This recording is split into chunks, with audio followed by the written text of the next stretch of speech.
Hey everyone, welcome to Online Help Guide. Today in this video, I'm going to show you how to manage notifications on Peachat.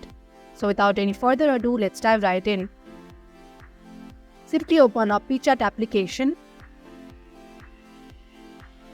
Click on the icon on the top left corner. Click on Settings icon on the top right corner. Click on Notifications. And from here, you can easily customize your notification the way you want. You can turn it off or turn it on anytime you want. And that is how you can easily manage notifications on Peachat. Thank you for watching Online Help Guide. Hope this video was helpful. If it was, hit the like button and comment below your questions and feedback. Also, if you are new to our channel, subscribe and hit the bell icon so that you do not miss our upcoming videos.